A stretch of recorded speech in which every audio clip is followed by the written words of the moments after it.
ठीक, तो science technology for pre cum mains preparation कैसे होती रहे, हमने कुछ बातें करी। अब आगे बढ़ते हैं, एनवायरनमेंट कैसे करोगे। एनवायरनमेंट में खासकर एमसीक्यू में हम पाते हैं, एक तो पिलर चलता है इंटरनेशनल, कि कोई इंटरनेशनल ऑर्गेनाइजेशन या फंड दे दिया, या फिर कोई वेबसाइट है उसका अबाउट अस पेज हो, वहां से कुछ पूछ लिया, कॉन्फ्रेंस ट्रीटीज, उस रिलेटेड इंप्लीकेशन पूछे गए, विदेशी चीजें। फिर नेशनल में क्या, year book related things, law, schemes, policy, उसके हिसाब से। हम सैंपल एमसीक्यू भी देखेंगे तो आपको ज्यादा अंदाजा आएगा। वाइल्ड लाइफ रिलेटेड क्या पूछते हैं, flora, fauna, parks and sanctuaries. Pollution और एनर्जी, तो उनका न्यूसेंस क्या है और क्या रिसर्च हो रही है जिससे उसको कम किया जा सके, उसकी बातें चलती हैं। देन थियरी और टर्म्स की, इकोलॉजिकल सक्सेशन क्या होता है, फूड चेन, फूड वेब के बीच क्या अंतर है, और वो सारी चीजें। शुरू करते हैं, इंटरनेशनल में क्या पूछा गया। तो एक तो हम ये पाते हैं कि एनवायरनमेंट में 2014 28 सवाल, 2015 22 सवाल, और नंबर के हिसाब से भी कम हुए हैं और डिफिकल्टी लेवल के हिसाब से भी कम हुए। 2014 की 28 सवाल ऐसे थे कि ज्यादातर कोई सॉल्व कर ही ना पाए, लेकिन इस बार इजी टू मॉडरेट लेवल है। अब कुछ सवाल देखते हैं। 2015 प्रीलिम में पूछा गया, bio carbon fund initiative for sustainable forest landscape, इसको कौन मैनेज करता है, तो जवाब है वर्ल्ड बैंक। अब ये ऐसा क्यों, क्योंकि बायो कार्बन फंड का अबाउट अस वाला वेब पेज ऐसा बोलता है, तो कॉस्ट बेनिफिट काफी घटिया है। ऐसे तो 50 फंड चलते हैं और कितना आप याद करोगे।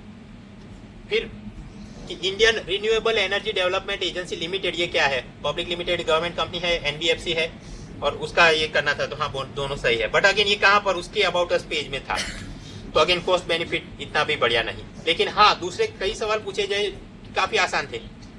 ओजोन डिप्लीशन के सामने लड़ने के लिए कौन सी ट्रीटी है, कौन सा प्रोटोकॉल है, मॉन्ट्रियल, तो सीधा पूछ लिया मॉन्ट्रियल। रायो +20 इज एसोसिएटेड विद किसके साथ, सस्टेनेबल डेवलपमेंट, रायो +20 कॉन्फ्रेंस, ठीक। फिर ग्रीन क्लाइमेट फंड के बारे में 2 स्टेटमेंट और कौन सा सही गलत। तो ये सारी चीजें मैं जब इकोनॉमिक सर्वे पढ़ा था उसके साथ ही लेक्चर में कवर हो गए थे। तो ये क्या हुआ, थियरी कंटेम्पररी, आप साइट के ऊपर ये यूट्यूब में 59, 60, 61 से लेके ये 5 लेक्चर आप देख लेना। द हिंदू पढ़ना चाहिए। हाँ 2016 के अंदर सवाल एक टॉपिक चला था, इंटरनेशनल सोलर अलायंस। तो ये न्यूज आइटम प्रीलिम के लिए और काम की है। कैसे, पहले तो ये जो आया उसका हमने नोट्स बनाना पड़ेगा कि ये इंटरनेशनल सोलर अलायंस, तो सबसे पहले इस गैंग में कौन कौन से सदस्य हैं। ऐसे देश जो कि कैप्रिकॉन और कैंसर के बीच में है, कर्कवृत और मकरवृत के बीच में जो देश हैं, जहां पर हर साल 300 दिन या उससे ज्यादा अधिक सनलाइट मिलती है, because it is a solar alliance, तो फिर ऐसे ही देश जुड़ सकते हैं। अब ये सारे देश मिलकर 2030 तक $3 ट्रिलियन फंड करेंगे। नेम्स और डेट्स नंबर उस पर ज्यादा फोकस करने की जरूरत नहीं है। इनका क्या प्रयोजन है, सोलर एनर्जी वगैरह को प्रमोट करना। भारत इसका सेक्रेटेरिएट 5 साल तक गुड़गांव में चलेगा और हमने 100 करोड़ रुपए का फंड भी इसमें दिया है। तो प्रीलिम के लिए ये काम का हुआ फॉर्डर रूप में। कैसे, एज सच ज्यादातर फॉरेन मीडिया ऐसे क्रिटिसाइज करता है कि ये क्योटो प्रोटोकॉल या पेरिस समिट हो तो भारत और चीन हमेशा टांग अड़ाते हैं, क्लाइमेट चेंज में मदद नहीं करते हैं। That is not true. Bharat भी लीड ले रहा है और खुद से ऐसे इनिशिएटिव लेता है। 100 करोड़ रुपए दिए हैं बहुत सारे, और तो ये एक फॉर्डर पॉइंट बन गया। ऐसे बहुत सारे मिला के फिर आप जवाब बन सकते हो कि India is also taking lead in this fighting against climate change, और उस हिसाब से भी उसके कारण हम एक ग्लोबल सुपर पावर है और हमको परमानेंट सीट मिलनी चाहिए XYZ। तो इंटरनेशनल में कुछ ये चल रहा है। नेशनल में क्या, नेशनल में एक तो ईयरबुक टाइप क्वेश्चन, ये 2015 में पूछा। जेनेटिक इंजीनियरिंग अप्रेजल कमेटी, ये कौन से कानून के तहत बनाई गई, food and safety act, geographical indicator उसका एक्ट, एनवायरमेंटल प्रोटेक्शन एक्ट या वाइल्ड लाइफ प्रोटेक्शन एक्ट। तो आप सोचिए,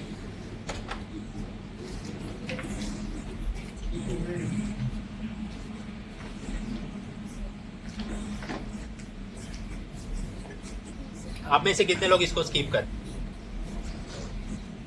गुड। तुक्केबाजी में नेगेटिव चला जाए उससे बेटर कि स्किप कर देना चाहिए। कितनों को लगता है जवाब ये होना चाहिए, 7-8 लोग। बी कितनों को लगता है, 1। सी 10-12 लोग। डी 2 लोग। इसका जवाब है सी, एनवायरमेंट प्रोटेक्शन एक्ट। और ऐसा इसलिए इंडिया ईयरबुक 2015 उसका एनवायरमेंट रिलेटेड जो फॉरेस्ट एनवायरमेंट का चैप्टर आएगा 303 पेज नंबर। तो जो इंडिया ईयरबुक आती है वो इस कारण से पढ़नी चाहिए। और उससे भी बड़ी बात कि पक्का जवाब ना पता हो तो टिक ना करना चाहिए। It is better to skip, वरना नेगेटिव में आपके मार्क चले जाएंगे। तो ये इंडिया ईयरबुक चीज क्या है, हर साल publication division under the ministry of information and broadcasting they will release this book.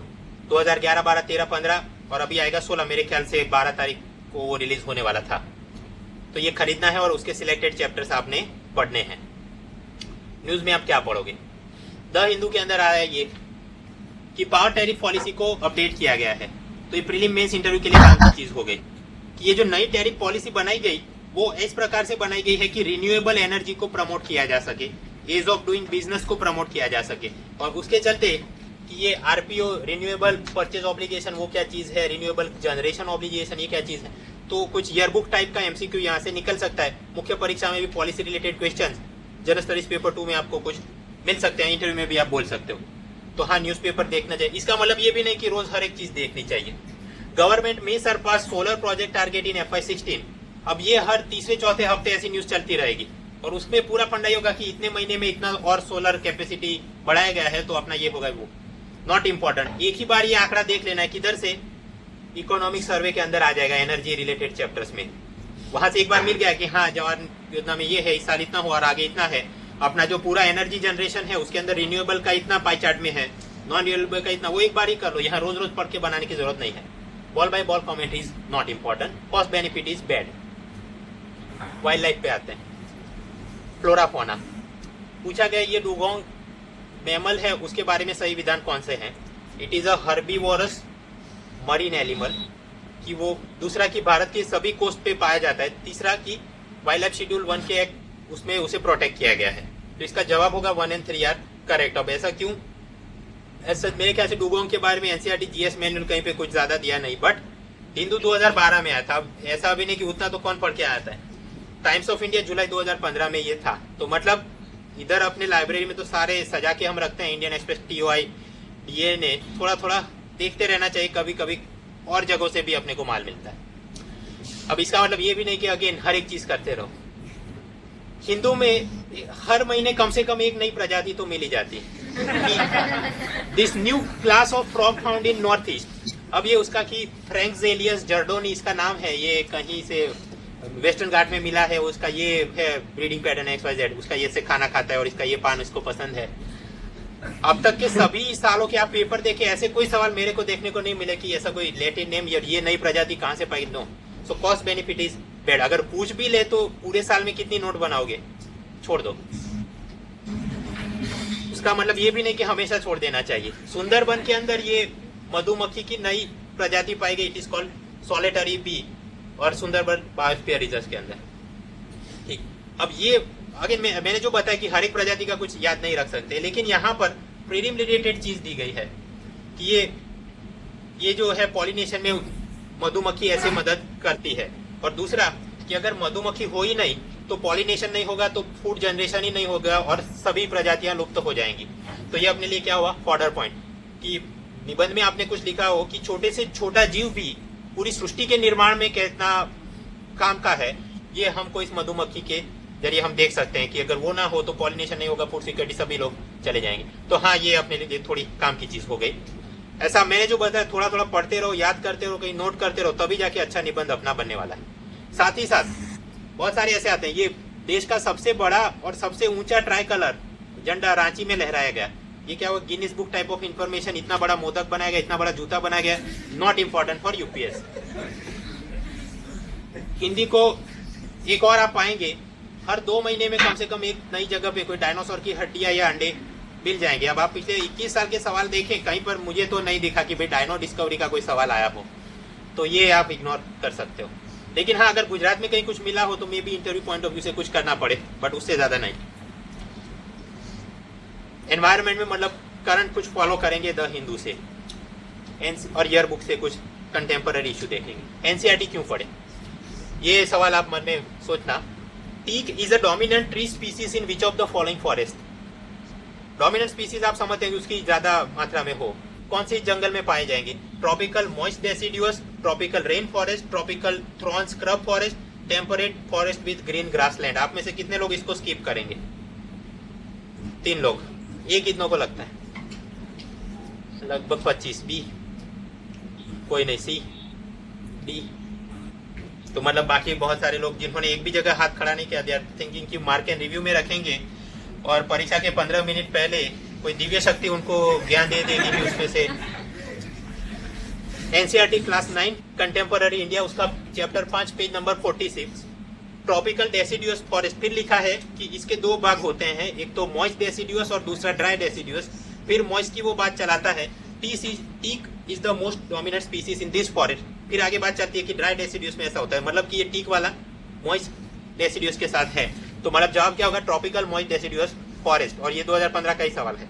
तो एनसीईआरटी तो हाँ मैंने बोला सभी लोग पढ़ते हैं, बट ऐसा आराम से पढ़ के याद करके रिवाइज करके जाना चाहिए, only then you can solve. Otherwise तो कंफ्यूज यहाँ तक हो सकता है कि ट्रॉपिकल मॉइस्ट था या फिर यहाँ अगर मैंने लिख दिया होता ड्राई, तो है ना। मार्क एंड रिव्यू में ऐसा कोई भी सवाल हम नहीं, this is one type of GK. आपको अगर याद है तो याद है, नहीं है तो नहीं है, तुक्केबाजी होगी नहीं। दूसरा map reading, map skill is also necessary. Teak वाला एक हमने बात करी। फिर दूसरे एनवायरमेंट के हम 2015 के सवाल देखें। आपको 4 नेशनल पार्क के नाम दिए गए थे और पूछा गया कि इनमें से कहां पर आपको स्वाम्प विद फ्लोटिंग वेजिटेशन मिलेगा। फिर एक सवाल पूछा गया, अरुणाचल प्रदेश, हिमाचल, मिजोरम, ये 3 राज्यों में से ट्रॉपिकल वेट एवरग्रीन फॉरेस्ट आपको कहां पर मिलेगा, ओनली 1 एंड 2, ओनली 1, उस प्रकार से ऑप्शन बनाए गए। 3 स्टेटमेंट ट्रू और फॉल्स जो मैं बोलता हूँ। फिर आपको पूछा गया कि अरुणाचल प्रदेश, बंगाल, सौराष्ट्र, अंडमान निकोबार, यहाँ पर से ये मैंग्रोव एवरग्रीन डेसिडियस फॉरेस्ट, वो अपने को तीनों फॉरेस्ट मिलते हो, ऐसा कॉम्बिनेशन कौन से राज्य में है। अब ये क्या है, आपको सीधा मैप नहीं दिया, बट इट रिक्वायर्स कि आपको मैप दिमाग के अंदर हो। ये जो एनसीईआरटी के अंदर मैप दिया गया कि अल्पाइन वेजिटेशन होता है, फिर desert vegetation, littoral and so on. फिर मैंग्रोव फॉरेस्ट तो ये एनसीईआरटी में नहीं दिया है, बट कहीं से आपने देख लिया हो फॉरेस्ट सर्वे रिपोर्ट के अंदर, या यहाँ है। अब दोनों को दिमाग में आप सुपर इम्पोज करो, तब जाके पता चलेगा कि ऐसा कौन सा राज्य है जहां पर मैंग्रोव, एवरग्रीन और डेसिडियस फॉरेस्ट एक साथ मिलता है, या फिर कि ऐसा कौन सा राज्य है जहां पर ट्रॉपिकल वेट एवरग्रीन फॉरेस्ट अपने को मिलता है। और ऐसे कई सारे मैप बेस्ड क्वेश्चंस ज्योग्राफी के रूप में भी पूछे गए और एनवायरमेंट के रूप में भी पूछे गए, तो मैप रीडिंग आपने देखते रहना चाहिए। Now coming to pollution and energy, तो एक तो उनका न्यूसेंस कैसे और उसमें क्या रिसर्च हो रहा है। फ्लाई ऐश के बारे में सवाल पूछा गया 2015 में कि उसको हम ईंट ब्रिक्स बनाने के लिए यूज कर सकते हो, उसे हम पोर्टलैंड सीमेंट के रिप्लेसमेंट के रूप में यूज कर सकते हो, और कि तीसरा विधान की सिलिकॉन डाइऑक्साइड और कैल्शियम ऑक्साइड ही होते हैं और उसके अंदर कोई भी टॉक्सिक एलिमेंट नहीं होते हैं। 3 में से कौन सा सही विधान है हमने पकड़ना था। अब अगर आप national institute of open study NIOS और उसका एनवायरमेंट का मटेरियल पढ़ा हो, पेज नंबर 166 में है, fly ash it is use for making bricks, तो एक वाक्य तो सही है। दूसरा, it contains heavy metal pollution in water bodies, तो मतलब टॉक्सिक कुछ एलिमेंट है तभी जाके ये हो रहा है। तो अब इन दोनों की मदद से कि पहला विधान सही है कि हाँ ब्रिक में हम यूज कर सकते हैं, और तीसरा विधान गलत है जो बोल रहा था कि कोई टॉक्सिक एलिमेंट नहीं है। तो अब आप एलिमिनेशन से चलो कि 1 होना चाहिए, 3 नहीं होना चाहिए, उस प्रकार से मैं काट दूं तो बचेगा 1 एंड 2 ओनली। अब ये NIOS के अंदर नहीं दिया गया कि पोर्टलैंड सीमेंट के रिप्लेसमेंट में आप यूज कर सकते हो या नहीं कर सकते हो, ऐसा मेरे ख्याल से GS मैनुअल या कहीं और नहीं है। लेकिन ये दिया गया था हिंदू 2013 में। अब उतना भी कोई याद करके नहीं जा सकता, बट अगर आपने NIOS पढ़ लिया होता और बाय एलिमिनेशन मेथड आप जाते, तब भी आपका ये जवाब सही आने वाला था कि ओनली 1 एंड 2। इस कारण से NIOS पढ़ना चाहिए, और जितना गंभीरता से आप NCERT पढ़ते हो, रट्टा मारते हो, वही यहाँ पर काम होना चाहिए। द हिंदू क्यों पढ़े, IND-ARC क्या है, तो Indian under water observatory for scientific and architecture, वो चीज। तो 2015 में ये पूछा गया, और ये इवेंट कब हुआ, सितंबर 2014 में। तो आपने इस कारण से न्यूज़पेपर 1 साल पहले से पढ़ना चाहिए। आगे बायो टॉयलेट के बारे में पूछा गया कि रेलवे के अंदर जो बायो टॉयलेट यूज होते हैं उसके बारे में स्टेटमेंट है। पहला स्टेटमेंट कि वहां पर फंगल इनोक्यूलम की मदद से ह्यूमन वेस्ट का डिकम्पोजिशन किया जाता है, फर्स्ट स्टेटमेंट। दूसरा कि ये जो डिकम्पोजिशन होने के बाद एमोनिया और वाटर वेपर, ये केवल 2 ही प्रोडक्ट निकलती है और वो एटमॉस्फेयर में चली जाती है। अब जवाब कि इसमें से सही वाक्य कौन सा है, ओनली ए, ओनली बी, बोथ करेक्ट या बोथ नॉट करेक्ट। आप में से कितने लोग इसको स्किप करेंगे? लगभग 8 लोग। अटेम्प्ट करने वालों में किनको लगता है ओनली ए, एक को लगता है ओनली बी, फिर सी किसको लगता है? 3-4 लोगों को, डी 2 लोगों को। मार्क एंड रिव्यू में इसको नहीं रख सकते कि ये फैक्चुअल टाइप का ही एक सवाल है। अब एक तो GS मैनुअल या NCERT कहीं पर ये चीज आती नहीं है, मैगजीन में जो आता है वो भी थोड़ा बहुत ऊपर से चढ़ा के देते हैं। इसका सही जवाब द हिंदू न्यूज़पेपर मई 2014 के अंदर था। उसने पूरा विस्तृत विवरण लिखा कि बायो टॉयलेट क्या चीज है, DRDO ने बनाया है, बायोडाइजेस्टर टैंक है, इसके अंदर inoculum containing 4 type of bacteria. तो मतलब पहला वाक्य तो गलत हो गया कि फंगल इनोक्यूलम की मदद से डिकम्पोजिशन नहीं होता है, बैक्टीरिया की मदद से होता है। अब उसके आगे बात लिखी कि वाटर ट्रैप सिस्टम यूज करते हैं सो ऑन और फिर methane gas is allowed to escape in the air. तो जो दूसरा वाक्य था कि केवल एमोनिया और वाटर वेपर ही एस्केप होता है, that statement is also wrong. तो जवाब क्या होगा? डी, इधर ए नॉर बी। ठीक, तो पढ़ना चाहिए, हिंदू पढ़ना चाहिए, 1 साल पहले से पढ़ना चाहिए। मतलब अगस्त 2016 की प्रीलिम आपको देनी है तो इट इज डिजायरेबल कि जनवरी 2015 से आपने पढ़ा हो। अब नहीं पढ़ा तो क्या करेंगे? ये कर सकते हो आप कि सिविल सर्विस टाइम्स और ऐसे जो मैगजीन पीरियोडिकल चलते हैं उसे आप एक बार देख लो। पिछले 1 साल से अपने लाइब्रेरी में सब कुछ है रिकॉर्ड में।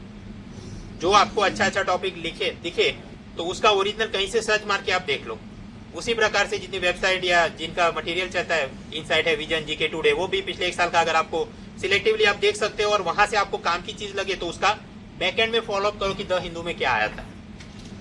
एनवायरमेंट में मजूरी इसलिए करनी है, 20-22 सवाल निकलते हैं तो 100 में से 20 मतलब कितना हुआ? 20% ऑफ द क्वेश्चन पेपर। और वहां पर आपने ढील ढाल तैयारी की तो दूसरी जगह से वो कवर अप नहीं कर पाएंगे और केवल पेपर 1 के स्कोर से हमने प्रीलिम क्लियर करना है। ठीक, तो ये बात हुई हिंदू क्यों पढ़ना है और कितने ड्यूरेशन में पढ़ना है। आगे फ्यूल सेल के बारे में 2015 में पूछ लिया कि प्योर हाइड्रोजन अगर यूज किए जाए तो हीट और वाटर बाय प्रोडक्ट मिलेंगे, उससे हम केवल बिल्डिंग्स को पावर कर सकते हैं, फ्यूल सेल को हम लैपटॉप के अंदर यूज नहीं कर सकते। और तीसरा विधान था कि फ्यूल सेल की मदद से जो करंट प्रोड्यूस होता है उसको अल्टरनेटिंग करंट प्रोड्यूस होता है, एसी पावर।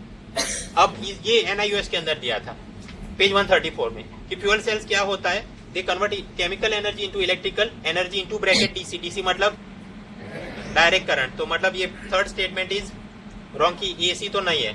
तो ये थर्ड काट दिया तो जहां जहां थर्ड दिखे, डी गया, सी गया, बी गया, आंसर इज ओनली 1। अब सवाल कि ये लैपटॉप वाला सही था कि गलत था? वो 2010 के न्यूज़पेपर में दिया था कि हाँ, बिल्डिंग को भी फ्यूल सेल पावर कर सकता है, लैपटॉप को भी कर सकता है, बट वो अपने को नहीं पता होगा तो भी चलेगा भाई। केवल एक ही वाक्य से हम लोग ये पकड़ सकते थे and that was given in NIUS. तो मतलब ये तो रट्टा मार के ही जाना पड़ेगा। तो एनवायरमेंट अब आपको थोड़ा अंदाजा आ गया कैसे पढ़ो। एनआईयूएस का पीडीएफ वो पढ़ लो, एनसीईआरटी, और उसके अंदर भी क्लास 11 के एनवायरमेंटल केमिस्ट्री चैप्टर, वहाँ ओजोन और वगैरह जो टेक्निकल थिंग्स दी गई हैं। मेरे चैनल के ऊपर ये टीटी समिट कॉन्फ्रेंस उसके रिलेटेड जो मटेरियल है। इंडिया ईयरबुक 2016 जब आए तो उसका चैप्टर आप चैप्टर 1 पढ़ेंगे, वो लैंड एंड पीपल और एनवायरमेंट फॉरेस्ट वाली मिनिस्ट्री का चैप्टर देखोगे। द हिंदू जो मैंने बताया पिछले 1 साल का, मतलब अपने केस में क्या हुआ, जनवरी 2015 से लेके अब तक जो जो हुआ, इवन सिविल सर्विस टाइम और दूसरे सभी मैगजीन में क्या होता है, 6-6 महीनों के बाद वो कंपाइलेशन भी देते हैं। प्रीलिम आएगी, मतलब 2015 के बाद अगस्त 2015 की जो प्रीलिम आई थी उससे पहले उन्होंने एक बार ये पूरा पुलिंदा दिया होगा एनवायरमेंट रिलेटेड, तो वो आप देख लेना और उसमें से जो अच्छा लगे वो आप अगेन कवर कर लेगा। और अगर समय मिले तो साथ साथ रोज आप times of India, Indian express, DNA, वो सब भी कुछ कुछ देखते रहना चाहिए। Luzon general knowledge, general studies manual, map book, वो सब भी देखो, क्यों पार्क्स एंड सेंचुरीज और वो सारी चीजें, कौन सी प्रजाति कहाँ पे पाई जाती है। एटलास पढ़ना चाहिए, मैंने बताया मैप बेस्ड रीडिंग पूछते हैं आपको। साइंस टेक क्लियर है, एनवायरमेंट क्लियर है। आगे बढ़ते हैं। ज्योग्राफी। ज्योग्राफी के ऊपर 2 प्रकार होंगे, एक तो है करंट और जीके बेस्ड और दूसरा होता है थियरी टाइप। करंट जीके में क्या, प्लेसेस इन न्यूज कि ये फोर्टलेजा समिट वो कहाँ पे हुआ, या मैच द फॉलोइंग कि ये देश है, ये उसकी नदी है, या ये देश उसकी करेंसी। इस टाइप के चालू सवाल बैंक की परीक्षाओं में पूछते हैं, अदर यूपीएससी में नहीं आएंगे। थियरी में क्या आएगा, physical, Indian and world geography. और स्टाफ सिलेक्शन है, assistant commandant, defence services, ACIO, provident fund, इनमें ये सभी 5 प्रकार के सवाल आपको देखने को मिलेंगे। अब तैयारी कैसे करोगे, इस प्रकार यहाँ पर भी थोड़ा तो तैयार करना ही है कि ये कोई बड़ी समिट थी तो वो कहाँ पर उसको आयोजित किया गया, उसका क्या थीम था, मैगजीन न्यूज़पेपर आप देख सकते हो। फिर ये कि कौन सी नदी कहाँ से जाती है, कौन सा देश की क्या करेंसी, कौन सा देश का कौन सा कैपिटल, थोड़ा बहुत अंदाजा होना चाहिए। तो मैथ द फॉलोइंग आप इस प्रकार के ल्यूसन जीके में आपको मिलेंगे। इस तरफ थियरी में आएगा Indian, physical and world geography. तो एक तो आप ये राज तानिल मैम का ज्योग्राफी की पूरी लेक्चर सीरीज देख लीजिए, इधर भी है और साइट के ऊपर भी यूट्यूब पे है। ठीक, नई एनसीईआरटी पढ़ लो। अगर आपको और समय मिले तो फिजिकल ज्योग्राफी के नाम पे ये Goh Cheng Leong certificate in physical and human geography, time मिले तो, अदरवाइज ऐसा भी आजकल नहीं है कि नहीं पढ़ा है तो एक भी सवाल आपका हल नहीं होगा। तो इतना बेसिक शुरुआत करनी चाहिए। राज तानिल मैम उन्होंने प्रीलिम्स कम मेंस के related Indian physical world geography cover कर लिया। अपने ज्योग्राफी सेक्शन में उनके कुछ आर्टिकल भी मिलेंगे और यूट्यूब चैनल पे उनका पूरा लेक्चर सीरीज भी है, पावर पॉइंट भी है, वो आप देख लेना। तो एक तो ये करना है। उसके बाद एनसीईआरटी क्यों पढ़े? 10 डिग्री चैनल क्या है? तो अंडमान निकोबार में आती है, ऐसा क्लास 11 एनसीईआरटी में दिया और 2014 की प्रीलिम में पूछ लिया। ऐसे बहुत सारे आसान सवाल हर साल आप पाएंगे। एनसीईआरटी आप कैसे पढ़ोगे? अगेन क्लास वाइज नहीं जाना है, टॉपिक वाइज जाना है कि यूनिवर्स रिलेटेड तो ये क्लास 8 और इस प्रकार से पढ़ो, अर्थ के यहाँ से पढ़ना है। ये किया Indian geography, then world geography, ठीक है, और अंत में ये physical Indian and world geography आप इस प्रकार से देख लेंगे। साइट के डाउनलोड में भी जीप सेक्शन में ऐसे, इधर भी ऐसे ही दिया है। अगर उसके बाद आपको समय मिले तो आप ट्यूशन की GK book, spectrum geography, general studies manual, DR. Khullar, Majid Hussain, जो आपको पसंद आए आप देख सकते हो। यहाँ पर पुरानी एनसीईआरटी ना हो तो आपका कोई नुकसान नहीं होगा। वाई? पुरानी एनसीईआरटी में जितना भी माल दिया गया है regarding resource distribution, industrial location, ठीक है, तो वहां बात चलेगी यूएसएसआर की। अब यूएसएसआर नहीं है, वो टूट के अलग अलग देश बन गए, ठीक। वहां पर बात होगी कि वेस्ट जर्मनी में ऐसा, ईस्ट जर्मनी, अब वो दोनों मर्ज हो गए हैं। उधर जितनी भी coal and steel and iron industry की बात चलती है अमेरिका, यूके और जर्मनी में, वो भी पुरानी हो गई है। वो सारे लोकेशन अलग जगहों पे शिफ्ट हो गए हैं। और वो क्यों हो गए हैं तो आप साइट के ज्योग्राफी सेक्शन में जाइए, आपको मिल जाएंगे। और जो भी रिसोर्स डिस्ट्रीब्यूशन की बात है तो अब ट्रिवियल भी कुछ करना नहीं है कि यहाँ पर कॉटन का ये नंबर 1 था, ये कोको का नंबर 1 था। मेंस में जो पूछते हैं इस प्रकार से सवाल नहीं निकले। मेंस पॉइंट ऑफ व्यू से जो करना था वो राज तनिल में हमने अपने लेक्चर सीरीज में कवर कर लिया, तो वो वीडियो देख लो, पावर पॉइंट देख लो, बात खत्म। एज सच आजकल ऐसा कोई भी एमसीक्यू नहीं निकल रहा है ज्योग्राफी का कि आपके पास पुरानी एनसीईआरटी आप ना पढ़ के गए हो और उस कारण से आप उसे ना सॉल्व कर पाए। So because of this reason मेरे पास एनसीईआरटी पुरानी नहीं है, अब मैं क्या करूंगा, मेरा कोई इस प्रकार की नेगेटिव मेंटालिटी से ना चले। तो एक तो एनसीईआरटी एंड राज तनिल, ये दो आप बेस मटेरियल के रूप में यूज करें। बुक्स में और क्या क्या चलता है? फिजिकल ज्योग्राफी में एक तो ये गोचे लियोंग चलती है, दूसरा ये माजिद हुसैन चलता है। तो हाँ, जो सीडीएस और सीएपीएफ एग्जाम में technical type of physical geography, soil और मिनरल के अलग अलग प्रकार वगैरह, वहां पे ये काम आ सकता है। इंडियन ज्योग्राफी में डी.आर. खुल्लर आती है, माजिद हुसैन। बट अगेन जो सवाल आजकल निकल रहे हैं एमसीक्यू, उधर उतना भी ये ना हो तो आपका कल्याण नहीं होगा, ऐसा भी चित्र भी नहीं है। ऑल इन वन कुछ बुक निकलती हैं कि ये स्पेक्ट्रम की है ज्योग्राफी की, ऐसे ही मैग्रोहिल ने निकाली है, महेश बर्नवाल की किताबें हैं। अगर आपको गुजराती या हिंदी में देनी है तो टर्मिनोलॉजी के लिए आप यूज कर सकते हो। अदरवाइज अगेन राज तनिल मैम के जो पावर पॉइंट वगैरह में ज्यादातर बातें कवर हो गई हैं। अब किस प्रकार के एमसीक्यू ज्योग्राफी में निकल रहे हैं? फिजिकल में आप 2015 का एनालिसिस करो तो विंड्स, टाइड्स, करंट, साइक्लोन, उसके मैकेनिज्म, प्रिंसिपल पूछा गया। इस साल के ज्यादातर सवाल मैप टाइप, लोकेशन टाइप थे। हमने कुछ पहले भी देखे कि मैंग्रोव और ट्रॉपिकल फॉरेस्ट वगैरह। फिर आपको कई बार ये पूछते हैं कि एक एरिया का कोई डिस्क्रिप्शन दिया और वहां पर किस प्रकार का क्लाइमेट होगा या जंगल होगा, उसके बारे में पूछ लिया। Boundaries, places of significance, match the following बोल के मध्यकालीन कोई राज्य का नाम और अभी वो कौन से राज्य में है इस प्रकार से ज्वाइन करो, ऐसा पूछा गया। पिलग्रिमेज और उसका कहाँ पर लोकेशन है वो पूछा गया। Rivers, their tributaries. World geography में भी प्लेसेस इन न्यूज के नाम पे गोलन हाइट्स कहाँ पर है, इस प्रकार के कुछ सवाल पूछे गए। 2015 में ये मैप बेस्ड एक सवाल वर्ल्ड ज्योग्राफी का, which of the countries does not open out to Mediterranean sea? Syria, Jordan, Lebanon, Israel. इनमें से कौन सा ये मेडिटेरेनियन सी के साथ टच नहीं है? अब तो मैप आपने देखना पड़ेगा, ठीक। सीरिया टच करता है मेडिटेरेनियन, यस। लेबनान करता है, तो सीरिया गया, लेबनान गया, इजराइल भी टच कर रहा है, तो कौन बचा? जॉर्डन। अब आजकल लोगों में ये है कि वो गूगल मैप पे सर्च कर लेंगे, अगर हिंदू में कुछ है ये प्लेस तो गया, चलो। आई वुड रेकमेंड कि आप मैप बुक के अंदर मैन्युअली सर्च करो, क्योंकि गूगल में आपने सर्च किया गूगल मैप में तो वो आपको सीधा जॉर्डन ही दिखाएगा। अगर आप मैप बुक में अगर सर्च करेंगे जॉर्डन, तो आप वो भी सर्च करो और आजू बाजू वो किधर है करके 2-3 और जगह आपके दिमाग में आ जाएंगी। So it will improve your map reading skills even further. कई बार इंटरव्यू में पूछ लेते हैं, आप अगर बात करें यूक्रेन क्राइसिस की या सीरियन क्राइसिस, वो पूछेंगे विच of the countries border, Ukraine के आजू बाजू कौन सा है, XYZ। तो ये मैप रीडिंग इस कारण से जरूरी है। 2013-14 में एक ट्रेंड निकला है ट्राइब और उसके लोकेशन के बारे में कि ये लिम्बू ट्राइब सिक्किम में, कर्बी हिमाचल, डोंगर या उड़ीसा बॉन्ड, कि इनमें से कौन सा करेक्ट है। 2014 में कि चांगपा वो कहाँ पर, उत्तराखंड है, वो पश्मीना गोट का रियरिंग करते XYZ।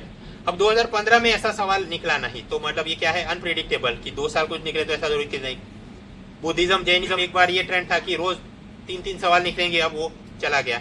लेकिन हाँ सभी चीजें थोड़ी थोड़ी तैयार करके जानी है। So in this context India yearbook जब आए तो उसका चैप्टर 30 देख लेना, वहां पर आएगा स्टेट्स एंड यूनियन टेरिटरीज, ठीक। तो हर एक का विवरण दिया गया है। अंडमान निकोबार, उसका कैपिटल क्या है, पोर्ट ब्लेयर। फिर दिया गया है कि climate of the island can be defined as humid tropical coastal climate. तो ये एमसीक्यू में ट्रिकी कई बार ऐसे निकलते हैं, ये इस प्रकार का क्लाइमेट किधर आएगा, तो ये अपने को मिला। यहाँ पर they receive rainfall from both south west and north east monsoon, तो ये भी एक फैक्टोरेट काम की हो गई। यहाँ की ह्यूमन ज्योग्राफी की बात करें, 4 प्रकार की नेग्रिटो ट्राइब वो अंडमान में मिलेगी और 2 प्रकार की मंगोलॉइड ट्राइब वो यहाँ निकोबार में मिलेंगी। तो ये भी थोड़ा काम का मैथ द फॉलोइंग कुछ पूछ सकते हैं। तो इसी प्रकार से आप देखते रहने, तो चैप्टर 1 2 3 देखो, 20 30 एट मिनिमम इतने देख के जाओ। आगे बढ़ते हैं। ज्योग्राफी समझ में आ गया, एनवायरमेंट समझ में आ गया, एग्रीकल्चर में क्या। मैंने जो बताया कि पहले जो आईएफएस के लिए एकदम टेक्निकल टाइप के सवाल निकलते थे, इस बार वो कम हो गए हैं और मॉडरेट क्वालिटी के थे। तैयारी आप कैसे करोगे, बेसिक एनसीईआरटी का साइंस और ज्योग्राफी की किताबें ये खत्म हो जाए, उसके बाद इकोनॉमिक सर्वे पढ़ना है, ठीक। द हिंदू और फूड प्रोसेसिंग रिलेटेड मेरी साइट के ऊपर आपको आर्टिकल मिल जाएंगे।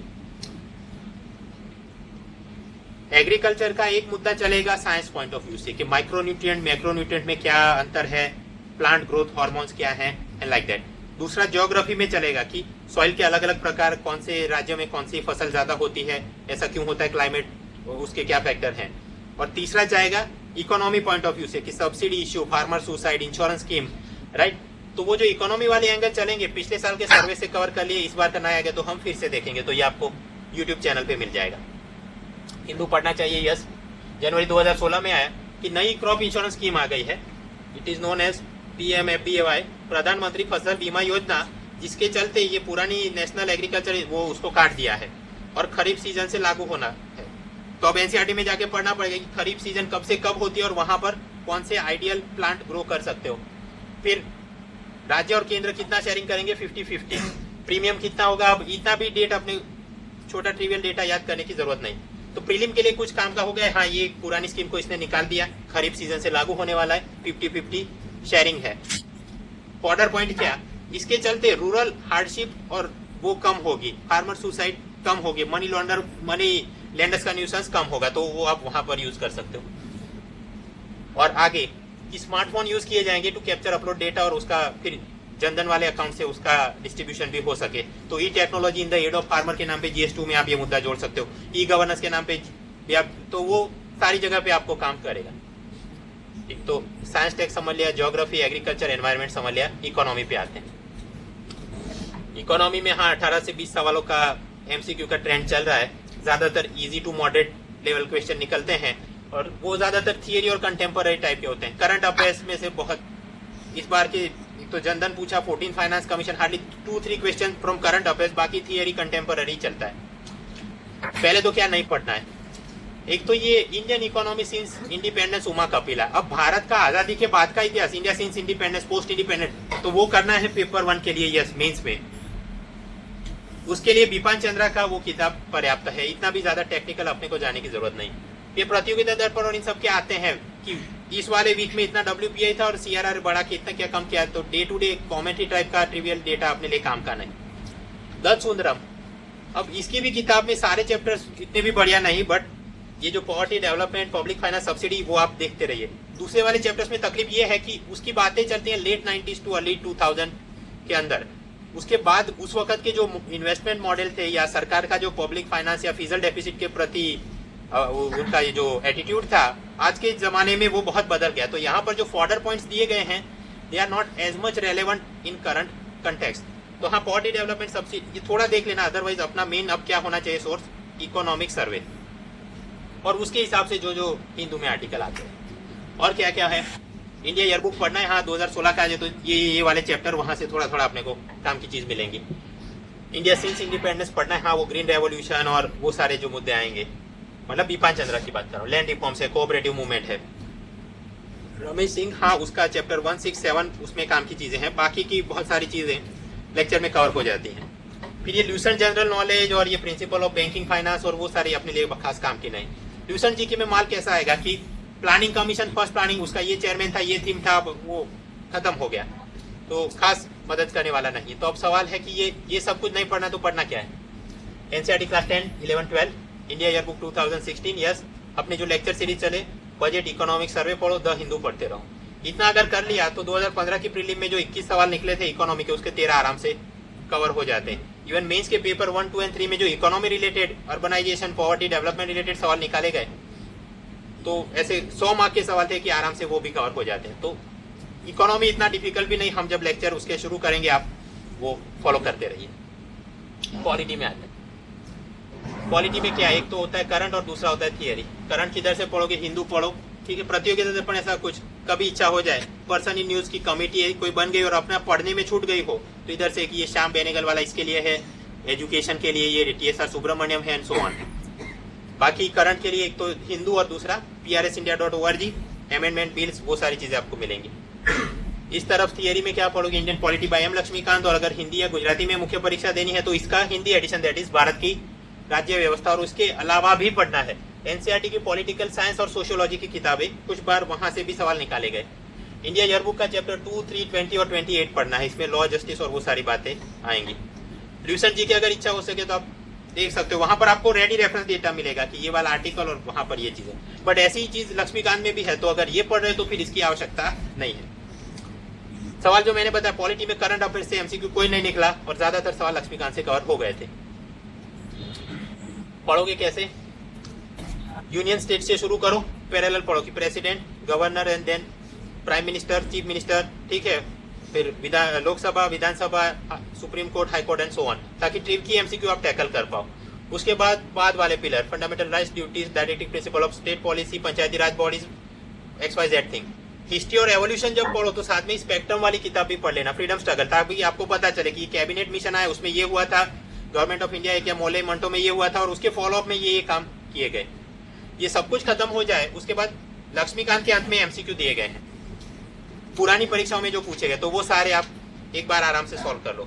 फिर लक्ष्मीकांत ने एक नई किताब निकाली McGraw Hill, objective Indian polity. As such ये जो इधर उसने टेक्स्ट नोट्स दिए हैं उसी के हिसाब से MCQ यहाँ पर फ्रेम करके उसने बनाया, तो प्रैक्टिस के लिए फिर आप इसको कोई रिफर कर सकते हो।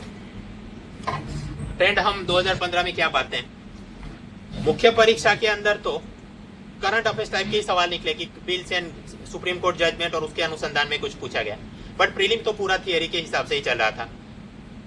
पुरानी परीक्षाओं में ये था, आपको 2-3 स्टेटमेंट देंगे और पूछेंगे इनमें से which of the following statements are correct, only 1 and 2 and उस टाइप के इस बार कम निकले। इस बार जो ज्यादातर सवाल ऐसे थे, power, provision, jurisdiction related question आए, ठीक, पार्लियामेंट्री प्रोसीजर के बारे में पूछा गया, मीनिंग ऑफ द टर्म्स पूछा गया कि फॉर एग्जाम्पल इनमें से कौन कस्टोडियन ऑफ द कॉन्स्टिट्यूशन है, ऐसा करके 4 आपको दिए 2015 के MCQ। पार्लियामेंट्री सिस्टम भारत में है, उसका मतलब क्या, तो ये 4 स्टेटमेंट आपको इंटरप्रेट करना था। So this are meaning of the terms. तो हाँ, लक्ष्मीकांत तो पढ़ना, ये तो सबको पता है। इंडिया ईयरबुक भी पढ़ना है। 2015 के MCQ पूछा गया prelim, executive power of the union of India is vested in the prime minister, पहला वाक्य। दूसरा वाक्य, prime minister is the ex officio chairman of the civil service board. दोनों सही है, दोनों गलत हैं। आप में से कितने लोग इसको स्किप करेंगे? 2 जने। अटेम्प्ट करने वालों में किनको लगता है कि only 1 is the answer, only ये? 4 लोगों को ऐसा लगता है कि भारत का एग्जीक्यूटिव पावर प्राइम मिनिस्टर के अंदर है। कितनों को लगता है only B is the answer, कि ये सही है? C किनको लगता है? D किनको लगता है? ओके, बहुत सारे लोगों ने एक भी जगह हाथ नहीं उठाया, तो वो अपने ही कबर खोद रहे हैं, इसलिए क्योंकि ये तो गलत ही टिक होगा। इंडिया ईयरबुक चैप्टर 3 होता है पॉलिटी, वहां पर लिखा है executive power of the union is vested in the president, और ये तो मेरे ख्याल से लक्ष्मीकांत में भी दिया गया है। उसी चैप्टर में आगे लिखा है cabinet secretary is also the ex officio chairman of the civil service board. ठीक, तो अगर आपने ये टिक करना तो आपको ये भी पता हो कि ये चीफ कैबिनेट सेक्रेटरी आएगा, प्राइम मिनिस्टर नहीं आएगा। So what will be the answer? Neither A nor be correct. तो इस कारण से इंडिया ईयरबुक भी पढ़नी है, लक्ष्मीकांत के पूरे चैप्टर प्लस इंडिया ईयरबुक का चैप्टर 3 ऑन पॉलिटी। मुख्य परीक्षा 2015 की दिसंबर में ली गई, उससे पहले अक्टूबर 2015 में एक डेवलपमेंट हुआ कि आर्बिट्रेशन एंड कॉन्सिलिएशन एक्ट 1996, उसमें ऑर्डिनेंस लाया गया, तो उससे क्या होगा, इस प्रकार का सवाल। अब वो हिंदू वगैरह में इतना हाईलाइट नहीं हुआ था मैटर, बट PRS इंडिया वालों ने चीजें दी थी और वही दिसंबर की परीक्षा में पूछी गई, तो इस कारण से PRS इंडिया भी पढ़ना है। द हिंदू पढ़ना है, यस। अब सवाल होता है कि पॉलिटी की आप बात करोगे तो पॉलिटिक्स भी आएगा, बीजेपी नेशनल कांग्रेस तू में भी आएगी, तो क्या पढ़ना चाहिए? ये क्या इवेंट हुआ कि हैदराबाद के अंदर ये एक लड़के ने सुसाइड कर लिया और फिर पूरी कंट्रोवर्सी हो गई, death of the Dalit scholar and so on. तो क्या अपने लिए काम की चीज है? आप आराम से पढ़ोगे तो उसी आर्टिकल के फॉलोअप में, मतलब पूरे हफ्ते कुछ ना कुछ आता रहता है। मैटर क्या था, स्कॉलर ने सुसाइड किया, अब उसका फादर ओबीसी था और मदर एससी कम्युनिटी से थी। तो ये जो पॉलिटिकल पार्टी में तू में ये हो रही है कि भाई आदमी दलित नहीं था तो फिर आप क्यों बोल रहे कि डेथ ऑफ दलित को, और इसे क्यों पॉलिटिसाइज किया जा रहा है? अपने लिए प्रश्न क्या होता है कि अगर ऐसा कोई इंटरकास्ट मैरिज किया गया तो ये व्यक्ति का क्या होगा फाइनल कास्ट, कि उसको क्या रिजर्वेशन मिलेगा, उसको क्या ओबीसी होगा कि एससी होगा, right? That is the question. अब कन्वेंशनल विजडम क्या बोलता है कि अगर जो भी बेटा है वो अपने बाप का सरनेम लेके आगे बढ़ेगा तो उसका अगर रिजर्वेशन है या नहीं है उस हिसाब से उसे मिलना चाहिए, ट्रीटमेंट मिलना चाहिए। लेकिन सुप्रीम कोर्ट का 2012 का जजमेंट है कि ऐसा कोई हार्ड एंड फास्ट रूल नहीं बना सकते, ठीक है? अगर ये लड़के ने या किसी भी बच्चे ने उसकी माँ के जो कास्ट के हैंडीकैप से उसे सफर किया हो तो उसको वहां पे ट्रीट किया जाए और उसका रिजर्वेशन मिले। फॉर एग्जाम्पल, एक शेड्यूल्ड ट्राइब की महिला मान लो किसी और व्यक्ति या एससी या जनरल से शादी करती है और फिर वो उसे छोड़ देता है, तो अब वो महिला है वो वापस अपनी कम्युनिटी में गई और उसके बच्चे को तो वही हार्डशिप फेस करनी पड़ेगी जो कि एक एसटी को फेस करनी पड़ती है। तो उस केस में क्या होगा, वो reservation ST. My point is कि इंटरकास्ट मैरिज का ये जो इंटरप्रिटेशन हुआ ये अपने लिए काम का है। प्रीलिम में भी कुछ सवाल निकाल सकते हैं कि after intercaste marriage only father की कास्ट का रिजर्वेशन मिलेगा, then that statement is wrong. Mains में कुछ पूछा जाए कि महिला सशक्तिकरण के लिए क्या, तो एक मुद्दा ये भी हो गया कि ऐसा अगर कोई हो त्यक्ता महिला वगैरह तो उनके प्रोटेक्शन के लिए भी सुप्रीम कोर्ट ने ऐसा बोला है कि ऐसे केस में ये हो सकता है, सो ऑन, और इंटरव्यू में भी कुछ निकला। तो हाँ, आराम से न्यूज पढ़ना चाहिए। जब भी हिंदू पढ़ो तो बैक एंड में लक्ष्मीकांत तुरंत क्रॉस चेक करो। ये जनवरी में चल रहा था कि अरुणाचल प्रदेश में प्रेसिडेंट रूल लागू किया गया, तो अब ये आर्टिकल हिंदू का है, बोला गया कि proclamation of president's rule can be subjected to judicial review. तो अब वो सवाल कि जुडिशियल रिव्यू चीज क्या है, उसका कौन सा आर्टिकल लगेगा, ये बेसिक स्ट्रक्चर क्या था, केशवानंद भारती और गोपाल कृष्णा में क्या बोल के गए, तो तुरंत आप लक्ष्मीकांत कर लो तो आपको दिमाग में वो इम्प्रिंट हो जाएगा। उसी में लिखा है कि आर्टिकल 356 के failure of the constitutional machinery in the state, तो ये लगता है, तो फिर आपको होना चाहिए 365 कब लगता है, फाइनेंशियल इमरजेंसी कब लगती है, तुरंत देखते रहो तो रिवाइज भी हो जाएगा और पक्का याद भी रह जाएगा। फिर जनवरी में ही बात आई, नेशनल डेवलपमेंट काउंसिल को एबोलिश कर दिया जाएगा और उसका पूरा फंक्शन है वो नीति आयोग में डाल देंगे। तो तुरंत सवाल होना चाहिए कि ये कॉन्स्टिट्यूशनल बॉडी है, स्टैट्यूटरी बॉडी है, या ऐसे ही बना दी है यूआईडी की तरह, और फिर वो उसका टाइमलाइन क्या था, राइट? यहाँ पर भी दिया है थोड़ा, लक्ष्मीकांत में भी आप देख लो, उसमें स्टेट होता है, सेंटर होता है, तो उसके कौन से मिनिस्टर रहते हैं, चीफ सेक्रेटरी होता है कि नहीं, एंड सो ऑन। फिर पॉलिटी के अंदर जो छोटे छोटे मुद्दे चलते हैं, फॉर्डर पॉइंट्स, फॉर एग्जाम्पल कि ये तमिलनाडु के ड्रेस कोड की मैं जो बात कर रहा था कि महिला केवल साड़ी पहन के ही टेंपल में जा पाएगी, in other words they can not wear jeans and T shirt, तो एक मुद्दा हुआ। फिर दिल्ली के अंदर ये ऑड इवन कार रूल लगाया गया, तो वहां महिलाओं को एग्जेम्प्ट किया गया था, लेकिन कई सारी महिलाओं ने उस नियम का फिर भी पालन किया।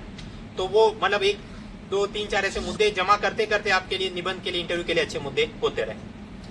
और भी बहुत सारे इंफोग्राफिक्स हिंदू के अंदर आते हैं। एक तो होता है रिपब्लिकन कंट्री और दूसरा मोनार्की। ऑस्ट्रेलिया क्या है, इट इज कॉमनवेल्थ रियम, और उसका मोनार्क के रूप में क्वीन एलिजाबेथ को उन्होंने प्रोक्लेम किया, इंग्लैंड वाली। तो इनके अब कुछ पार्टियां ये कर रही हैं कि नहीं हम भी रिपब्लिकन कंट्री होना चाहिए। तो अब मोनार्की और रिपब्लिक में क्या फर्क होता है उसका मैटर आ गया, भारत के अंदर क्या है, उस अलग अलग दूसरे कौन से देश है और वो वहां पर क्या है। तो प्रीलिम में भी कुछ पूछ सकते हैं, मैच द फॉलोइंग बोल के। मेंस में भी कंपेयरिंग कॉन्स्टिट्यूशन में कुछ सवाल पूछ सकते हैं कि भारत ने ये जो रिपब्लिकन मॉडल अपनाया उससे अपने को क्या फायदा हुआ या क्या XYZ थिंग। तो प्रीलिम के लिए भी काम का, मेंस के लिए भी काम का। तो मतलब पॉलिटी कैसे पढ़नी है, तो लक्ष्मीकांत रट्टा मारो जिंदाबाद, PRS इंडिया पढ़ो, इंडिया ईयरबुक पढ़ो, द हिंदू पढ़ो, इतना करना चाहिए। पॉलिटी खत्म, अब आते हैं इधर हिस्ट्री एंड कल्चर।